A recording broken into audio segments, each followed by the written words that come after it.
దేవుడు మిమ్మల్ని దీవించును గాక. మరి సమయం ముందుకు వెళ్ళిపోతుంది.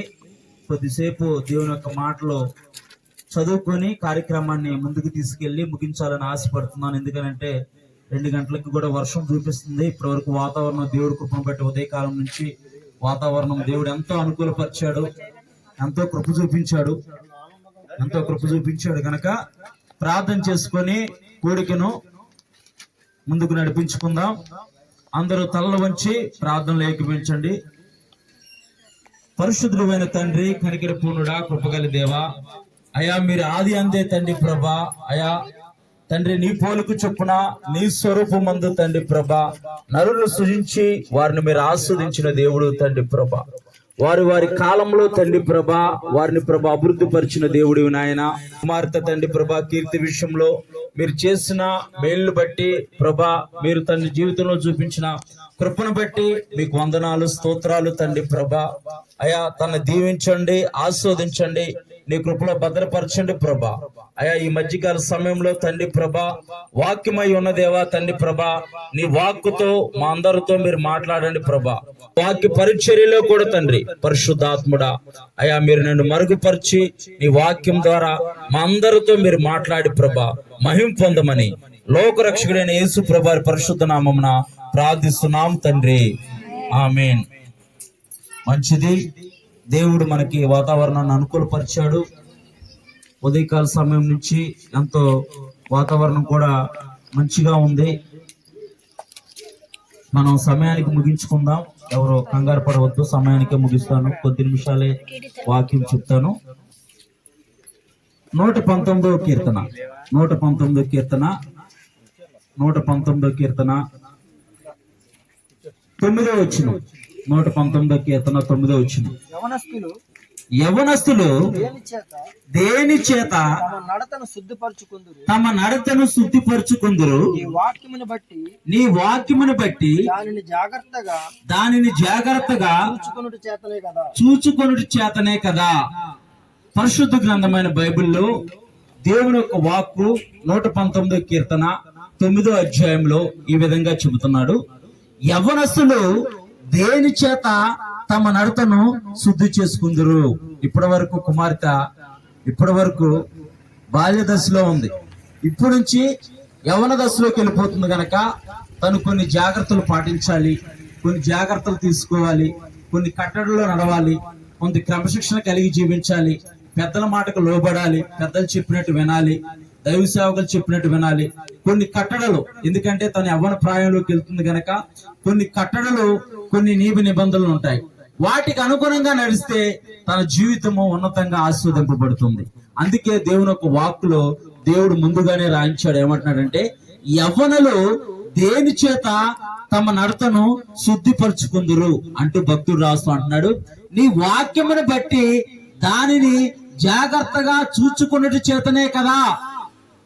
ఇప్పుడు వాళ్ళ అమ్మమ్మ ఉంది, తాతయ్య ఉన్నాడు, సుబ్బారావు గారు, సుజాతమ్మ, వారు చెబుతారు, అమ్మా స్కూల్కి వెళ్ళేటప్పుడు జాగ్రత్త, వచ్చేటప్పుడు జాగ్రత్త, ఫలానా వాళ్ళతోనే నువ్వు ఫ్రెండ్షిప్ చేయి, ఫలానా వాళ్ళతోనే నువ్వు మాట్లాడు, మంచి ఫ్రెండ్స్ తో నువ్వు స్నేహం చేయి అని చెబుతూ ఉంటారు.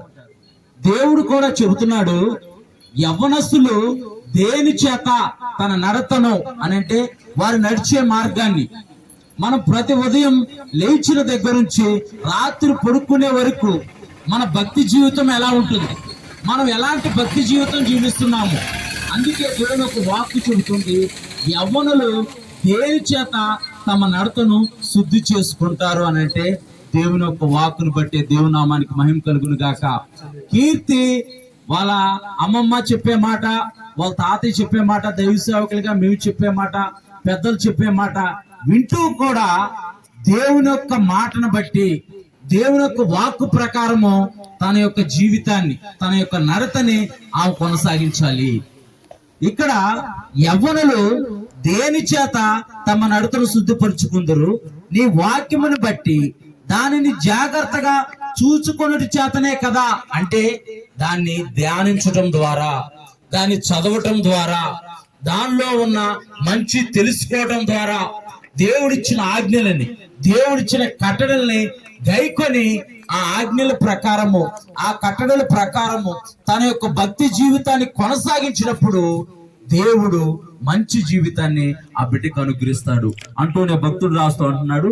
1 పేతురుకు రాసిన పత్రిక 1వ అధ్యాయము 14వ వచనంలో, ఎందుకని దేవుని యొక్క వాక్కు చేతనే దేవుని యొక్క వాక్కు చేతనే నడత శుద్ధి అవుతుంది. దేవుని యొక్క వాక్కు చేతనే మన జీవితాలు ఎందుకు పరిశుద్ధపరచబడతాయంటే పేతురు భక్తుడు రాస్తూ అంటున్నాడు. 1 పేతురుకు రాసిన పత్రిక 1వ అధ్యాయము 14వ వచనంలో, నేను పరిశుద్ధుడై ఉన్నాను గనుక మీరును పరిశుద్ధులై ఉండుడని వ్రాయబడి ఉన్నది. చాలమ్మా, మనం ఆరాధిస్తున్న దేవుడు, మనం మహింపరుస్తున్న దేవుడు, మనం కీర్తిస్తున్న దేవుడు ఎవరనంటే పరిశుద్ధుడైన దేవుడు, ఆయన లోకరక్షకుడైన యేసు ప్రభువారు. యేసు ప్రభువారు అంటున్నారు, నేను పాపం లేకుండా, ఈ పాపలోకంలో పాపం అంటించుకోకుండా, ఏ పాపానికి నా హృదయంలో చోటు ఇవ్వకుండా, ఏ పాపము నా మీద ఏలుబడి చేయకుండా నేను పరిశుద్ధుడిగా జీవించాను కనుక నా రక్తంలో కడగబడిన మీరు కూడా, నా బిడ్డలైన మీరు కూడా పరిశుద్ధులుగా జీవించాలి. ఈ లోకంలో ఎవ్వరూ చెప్పట్లేదండి మీరు పరిశుద్ధులుగా జీవించాలని.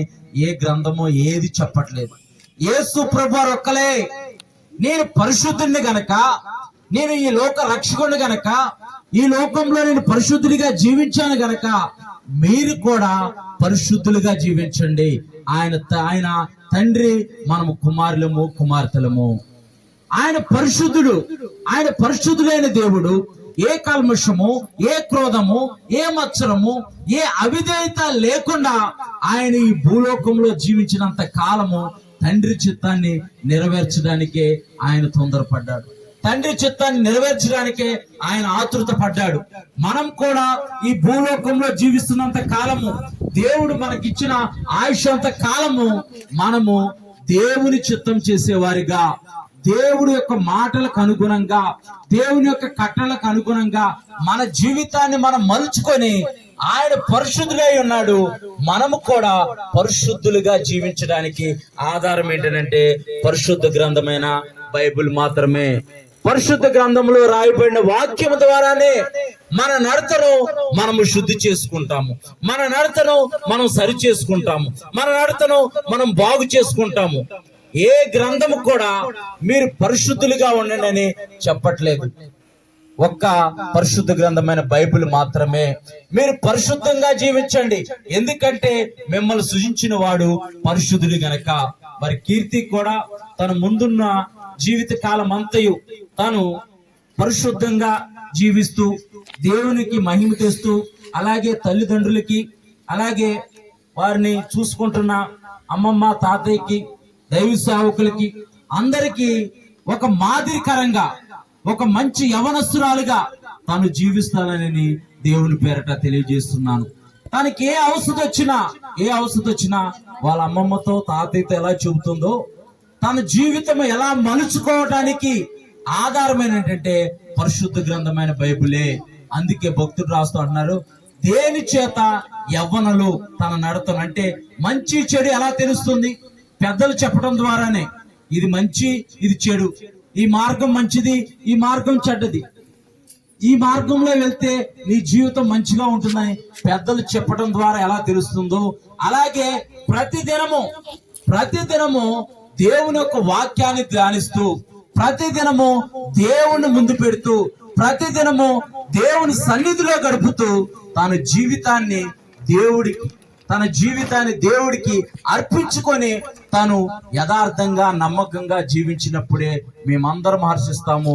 మాతో పాటు దేవాతి దేవుడు కూడా ఎంతో ఆనందపడతాడు. దేవుని నామానికి మహిమ కలుగును కాక అంటూ 2 మాటలు చూసుకొని ముగించుకుందాం. 147వ కీర్తన 147వ కీర్తన 19వ అధ్యాయం. 147వ కీర్తన 19వ అధ్యాయం. ఆయన తన వాక్యమును యాకోబునకు తెలియజేసెను, తన కట్టడలను తన న్యాయ విధులను తన న్యాయ విధులను ఇశ్రాయేలులకు తెలియజేసెను. ఇజ్రాయేలులకు తెలియజేసును. ఏ జన్మనకు చాలమ్మా. ఆయన ఆయన తన వాక్యమును యాకోబునకు తెలియజేసును. యాకోబు జీవితం మనందరికీ తెలుసు. యాకోబు సరైన మార్గంలో నడవలేదు. తను ఎంచుకున్న మార్గము ఇబ్బందికరంగా ఉన్నప్పుడు, తను ఎంచుకున్న మార్గము బాధాకరంగా వేదనకరంగా ఉన్నప్పుడు దేవుడు యాకోబును దర్శించాడంట. ఎలా దర్శించాడంటే వాక్యం ద్వారానే దర్శించాడు.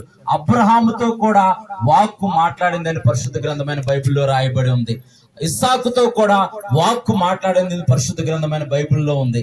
మనం ఎప్పుడైతే దినదినము వాక్యాన్ని ధ్యానిస్తూ ఉంటామో, దినదినము వాక్యాన్ని పఠిస్తూ ఉంటామో, ఆ వాక్కు ద్వారా దేవుడు మనతో మాట్లాడతాడు. ఇక్కడ దేవుని యొక్క వాక్యం అంటుంది, ఆయన తన వాక్యమును యాకోబునకు తెలియజేసును, తన కట్టడలను తన న్యాయ విధులను ఇజ్రాయేలుకు తెలియజేసును. యాకోబుగా ఉన్న జీవితాన్ని దేవుడు తన న్యాయ విధులు తన కట్టడలు తెలియజేయటం వల్ల తన జీవితాన్ని తను మార్చుకోవటం ద్వారా తను ఇజ్రాయేలుగా స్థిరపడి ఇప్పుడు ఒక దేశంగా తన యొక్క జనాభా మార్చబడింది. దేవుని నామానికి మహిమ కలుగును గాక. ఎప్పుడైతే వాక్యం అనే అర్థంలో మనం చూసుకుంటాము, వాక్యం అనే సుత్తి కింద మనం నలపబడతాము, అప్పుడు మనం సువర్ణంగా మార్చబడతామని పరిశుద్ధ గ్రంథమైన బైబిల్ చెబుతుంది. మనం సువర్ణంగా మార్చబడటమే కాదు, మనము అనేకులకు మాదిరికరంగా ఉంటాము. కీర్తి, నీవు కూడా ప్రతిరోజు ఏం చేయాలనంటే వాక్యం చదువుకోవాలి. అమ్మ నాన్న చెప్పే మాటలు, అలాగే పెద్దలు చెప్పే మాటలు, తల్లిదండ్రులు చెప్పే మాటలు, మరి అమ్మమ్మ తాతయ్య చెప్పే మాటలు వింటూ జాగ్రత్తగా వింటూ. ఎందుకనంటే ఇక నుంచి నువ్వు వెళ్తున్న మార్గము చాలా కఠినంగా ఉంటుంది. యవనస్తురాలు కనుక నువ్వు మంచిగా జీవించి అనేకులకు మాదిరికరంగా ఈ మాటలన్నీ నీ కొరకే నువ్వు మనసులో పెట్టుకోవాలి, నువ్వు తలంచుకోవాలి. నీ జీవితము అనేకులకు మాదిరికరంగా ఉండాలి. ఇక్కడ యాకోబుకి దేవుని యొక్క వాక్కు ప్రత్యక్షమై యాకోబుకి దేవుడు న్యాయ విధులు కట్టడం తెలియజేయడం ద్వారా యాకోబు ఇజ్రాయేలుగా మార్చబడ్డాడు. దేవుని నామానికి మహిమ కలుగును గాక. 119వ కీర్తన 133వ వచనం. 119వ కీర్తన 133వ వచనం. నీ వాక్యమును బట్టి నా అడుగులు స్థిరపరచుము, ఏ పాపమును నన్ను ఏలనీయకము. దేవుని యొక్క వాక్యములోనే మన అడుగులు స్థిరపరచుకోవాలి. ఎందుకనంటే వాక్యమే దేవుడే వాక్యమై ఉన్నాడు కనుక ఆ వాక్యాన్ని ధరించుకొని దేవుడు ఈ లోకానికి వచ్చి కృపా సత్య సంపూర్ణుడిగా ఈ లోకంలో జీవించి 33.5 సంవత్సరాలు ఈ లోకంలో జీవించి ఆయన అనేక అద్భుత కార్యాలు, అనేక ఆశ్చర్య కార్యాలు చేసి ఆయన సర్వలోక మానవాళి కొరకు తన పరిశుద్ధమైన రక్తాన్ని చిందించిన యేసు ప్రభువానికి సాదృశ్యమైనది దేవుని యొక్క వాక్యము. దేవుని యొక్క వాక్యము పరలోకమందు నిలకడగా ఉందంట. దేవుడి యొక్క వాక్యము పరలోకమందు నిలకడగా ఉంది. ఎప్పుడు ఒకేలాగా ఉంటుంది దేవుడి యొక్క వాక్యము. దేవుడి యొక్క వాక్యం చెబుతుంది, నీ వాక్యమును బట్టి నా అడుగులు స్థిరపరచుము. నీ వాక్యమును బట్టి, ఆయన వాక్యమును బట్టి మన అడుగులు ఎప్పుడైతే స్థిరపరచుకుంటామో ఏ పాపము మనలో ఏదంట. దేవుని నామానికి మహిమ కలుగును గాక. అందుకే దావీదు భక్తుడు అంటున్నాడు, నా పాపము నేను చేయజాలను, నా హృదయంలో వాక్యం ఉంది గనక నేను పాపము చేయజాలను. ఎప్పుడైతే మన హృదయంలో వాక్యాన్ని నింపుకుంటామో, ఎప్పుడైతే మన హృదయంలో వాక్యానికి చోటిస్తామో ఏ పాపము మన మీద ఏర్పడి చేయదు, మనము పాపము చేయజాలమో. దేవుని నామానికి మహిమ కలుగును గాక. ఇంకా 2 మాటలు చూసుకుందాం. 119వ కీర్తన 101వ వచనం. 119వ కీర్తన 101వ వచనం. నేను నీ వాక్యమును అనుసరించినట్లు దుష్ట మార్గములన్నిట్లో నుండి నా పాదములు తొలగించుకొని ఉన్నాను. చాలమ్మా. నీ వాక్యమును బట్టి నేను నీ వాక్యమును అనుసరించినట్లు దుష్ట మార్గములో నుండి నా పాదమును తొలగించుకున్నాను. ఎప్పుడైతే దేవుని యొక్క వాక్యం ద్వారా మనం శుద్ధి చేసుకుంటామో, దేవుని యొక్క వాక్యం ద్వారా మన నడతను శుద్ధి చేసుకుంటాము, దేవుని యొక్క వాక్యం ద్వారా మన హృదయాన్ని శుద్ధి చేసుకుంటాము, దేవుని యొక్క వాక్యం ద్వారా మన ప్రవర్తన శుద్ధి చేసుకుంటాము, అప్పుడు మన జీవితంలో ఏం జరిగిందని అంటే, నీ వాక్యమును అనుసరించి నడుచున్నట్లు దుష్ట మార్గంలో అన్నిట్లో నుండి నా పాదమును తొలగించుకున్నాను. వాక్యము మనలో ఉంటే, వాక్యము మనలో కార్యసిద్ధి కలగజేసి దుష్ట మార్గాలన్నిట్లో నుంచి మనం తప్పిస్తుందంట. దేవుని నామానికి మహిమ కలుగును గాక. ఎప్పుడైతే వాక్యాన్ని ఆధారం చేసుకొని మనం జీవిస్తామో, వాక్యం మీద ఎప్పుడైతే ఆధారపడతామో, వాక్యము ద్వారా మన జీవితాన్ని మనం కట్టుకొని మనం నడుచుకుంటూ ఉంటాము. ఏ దుష్ట మార్గంలోకి వెళ్ళకుండా, ఏ పాపపు మార్గంలోకి వెళ్ళకుండా, ఏ చీకటి మనల్ని వెంబడించకుండా దేవుడు మన పాదాన్ని తప్పిస్తాడంట. దేవుని నామానికి మహిమ కలుగాక. పరిశుద్ధ గ్రంథమైన బైబిల్లో ఒక యవ్వనస్తురాలు ఉంది. ఆ యవ్వనస్తురాలు దేవుని యొక్క వాక్యానికి లోబడి మంచి పరిచారకులుగా, ఇది చివరి వచనం చూసుకొని ముగించుకుందాం. రోమీలకు రాసిన పత్రిక 16వ అధ్యాయము 1వ వచనం. రోమీలకు రాసిన పత్రిక 16వ అధ్యాయము 1వ వచనం. చదవమ్మా. ఉన్న పరిచారకులకు సంఘ పరిచారకులకు ఫీబే అను మన సహోదరిని పరిశుద్ధులకు తగినట్టుగా ప్రభువునందు చేర్చుకొని ఆమెకు మీ వల్ల కావలసింది ఏదైనా ఉన్న ఎడల ఆమెను గూర్చి మీకు సిఫారు చేయుచున్నాను. ఆమె అనేకులకును నాకును సహాయరాలయుండును. పౌలు భక్తుడు రాస్తూ అంటున్నాడు, పరిశుద్ధులైన పౌలు రాస్తూ అంటున్నాడు, కేక్రియాలోని ఉన్న సంఘ పరిచారకులకు ఫీబే అను సహోదరి అంట. ఈ ఫీబే అను సహోదరి పరిశుద్ధులకు తగినట్టుగా, అంటే పరిశుద్ధమైన జీవితాన్ని జీవిస్తూ, పరిశుద్ధంగా ఉంటూ, దేవుణ్ణి మహింపరుస్తూ, పెద్దల్ని గౌరవిస్తూ, సంఘ విశ్వాసులను గౌరవిస్తూ, పెద్దల మాటకు లోబడుతూ, దైవ సేవకులకు మాటకు లోబడుతూ, దేవుని వాక్యాన్ని అనుసరించి పరిశుద్ధులకు తగినట్టుగా తను జీవిస్తుంటే, పౌలు భక్తుడు తన గురించి సిఫారు చేస్తున్నాడు, తన గురించి ఇతరులకు చెబుతున్నాడు. ఏమంటున్నాడు ఒకసారి చదువమ్మా. కేక్రియాలో ఉన్న సంఘ పరిచారకురాలంట. ఎవరంటావా? సంఘ పరిచారకురాలు. నీవు కూడా సంఘ పరిచారకురాలుగా ఉండాలి. రానున్న రోజుల్లో మరి యవ్వనస్తురాలు అవుతున్నావు గనక నీవు కూడా సంఘ పరిచారకురాలుగా, ఎప్పుడైతే దేవుణ్ణి మనం ముందుగా వెతకటం మొదలు పెడతామో, దేవుడి పరిచర్య చేయటం మొదలు పెడతామో, దేవుడు తన ఆశీర్వాదాలను, తన దీవెనలు తప్పకుండా తన ఎందుకు ప్రయాసపడుతున్న బిడ్డల మీద కుమ్మరిస్తాడు. దేవుని నామానికి మహిమ కలుగును గాక. ఇక్కడ ఈ ఫీబే ఎంత పరిచారం చేసిందో పౌలు భక్తుడే రాస్తున్నాడు. పలానా సంఘంలో, కేంక్రియాలో ఉన్న సంఘంలో పరిచారకురాలు ఆమె ఫీబే అనే సహోదరి అంటూ చదువమ్మా. ఫీబే అను మన సహోదరిని పరిశుద్ధులకు తగినట్టుగా, అంటే పరిశుద్ధమైన జీవితాన్ని జీవిస్తూ, యథార్థంగా ఉంటూ, నమ్మకంగా ఉంటూ, మంచి స్నేహితులతో జీవిస్తూ, విశ్వాసులతో కలిసి జీవిస్తూ, దైవ సేవకులకు లోబడుతూ, దేవుని యొక్క వాక్యానికి లోబడుతూ, సంఘంలో ప్రతి కార్యక్రమానికి ముందుంటుంది ఈ ఫీబే అనే సహోదరి. అందుకే ఫీబే అనే సహోదరి గురించి పౌలు భక్తుడు రాస్తున్నాడు. ఈ మధ్యకాల సమయంలో ఆ సహోదరు గురించి కూడా మనం కూడా తెలుసుకుంటున్నాం. దేవుని నామానికి మహిమ కలుగును గాక. ఫీబే అను మన సహోదరి పరిశుద్ధులకు తగినట్టుగా ప్రభువునందు చేర్చుకొని, అంటే అనేక మందిని ఆదరించింది, అనేక మందిని ప్రేమించింది, పెద్దల్ని గౌరవించింది, తోటి వారితో సహకారులుగా ఉంది అంటూ చదువమ్మా. ఆమెకు మీ వల్ల కావలసినది ఏదైనా ఉన్న ఎడల సహాయము చేయవలని ఆమెను గూర్చి సిఫార్సు చేస్తున్నాడు అని అంటే, ఇప్పుడు ముఖ్యమంత్రి గారు ఉన్నారనుకోండి, ముఖ్యమంత్రి గారు పలానా సుజాతమ్మకి జవనల కాలనీలో ఒక 2 సెంట్లు ఇల్లు కావాలని చెప్పేసి ఎమ్మెల్యే గారికి సిఫార్ లెటర్ పంపించారనుకో, ఆన్ ద స్పాట్ లో జరిగిపోయింది. ఇలాగే పౌలు భక్తుడు పౌలు భక్తుడు సిఫార్సు చేస్తున్నాడు సంఘానికి. ఫీబే అనే సహోదరి ఉంది, ఆమె మంచి పరిశుద్ధురాలు, ఆమె మంచి పరిచర్య చేసింది, అనేకులకు మాదిరికరంగా ఉంది, పరిశుద్ధుల్ని చేర్చుకుంది, అనేకుల్ని ఆదరించింది. ఆమెకి మీ వల్ల ఏమైనా సహాయం ఆమె అడగట్లేదు, అక్కడ ఆ సహోదరి అడగట్లేదు, కానీ పౌలు భక్తుడే ఆమె పక్షానుండి ఆమె పక్షం నుండి సిఫార్సు లెటర్ రాస్తున్నాడంట.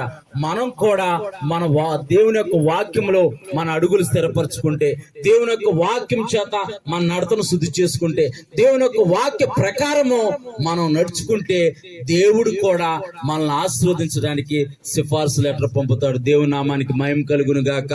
ఈ యొక్క మధ్యకాల సమయంలో మనము దేవుని యొక్క వాక్యం ద్వారా కొన్ని మాటలు మనం తెలుసుకున్నాం. మరి సమయం లేదు గనక, సమయం కూడా ముందుకు వెళ్తుంది గనక కొన్ని మాటలు మనం తెలుసుకున్నాం. ఏం తెలుసుకున్నాం?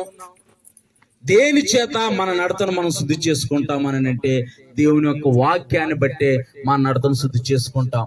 దేవుని యొక్క వాక్యము మనలో ఉంటే గనక మనము పాపం చేయజాలము. దేవుని యొక్క వాక్యాన్ని మనం అనుసరించి నడుచుకున్నట్లయితే ఎటువంటి దుష్ట మార్గంలో నుంచి కూడా మనం పడకుండా, మన కాలు జారి పడకుండా దేవుడు మనల్ని తప్పిస్తాడు. అలాగే రోమీయులకు రాసిన పత్రికలో కూడా ఫీబే అనే సహోదరి పరిశుద్ధులకు తగినట్టుగా ఆమె జీవించింది, పరిశుద్ధమైన జీవితాన్ని జీవించింది, అనేకులకు మాదిరికరంగా ఆమె జీవించి దేవునికి మహింకరంగా, సంఘానికి ఘనతకరంగా పౌలే సిఫార్సు లెటర్ పంపించాడు. మీ వల్ల తనకి ఏమైనా సహాయం కావాలంటే చేయండి అని పంపించాడు.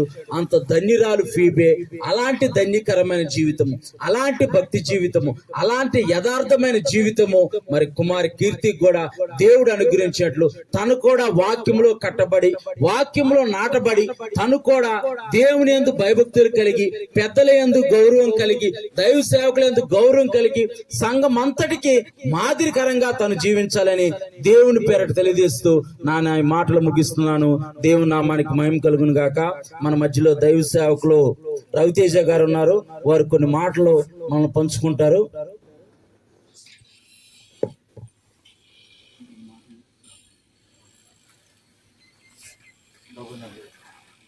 ప్రభునందు ప్రియులరా, ఇంతవరకు దైవజనులు చక్కటి వర్తమానం అందించారు. సమయం కాలాతీతమైంది కనుక మనం త్వరగా ముగించుకుందాం. ఇంతవరకు చక్కటి మాటలు దేవుని దాసులు తెలియజేశారు. బైబిల్ ఏం చెప్తుందంటే, దేవుడు ఒక వ్యక్తిని పుట్టించిన తర్వాత ఆ వ్యక్తికి కొన్ని బాధ్యతలు ఇస్తాడు. దేవుడు అనుకున్నాడు ఆదిలో, నేను ఒక మనుషుని తయారు చేసుకోవాలనుకున్నాడు. మనుషుని తయారు చేసుకోవాలనుకున్న తర్వాత ఆయన ఆలోచనల్లో ఆదాము ఉన్నాడు. అయితే ఆలోచనలో మాత్రమే కాదు, నేను క్రియారూపంగా చేయాలనుకుని ఒక మట్టిని తీసుకుని నేలమట్టితో ఒక రూపాన్ని తయారు చేసి నాసికారంధ్రంలో జీవవాయువును ఊది మనిషి జీవించు ప్రాణి అయ్యేటట్టు చేశాడు. ఆ వ్యక్తికి ఏం పేరు పెట్టాడంటే ఆదాము అని పేరు పెట్టాడు. అక్కడతో ఊరుకోకుండా సాటి అయిన సహాయం కోసం అవ్వమ్మను తయారు చేశాడు.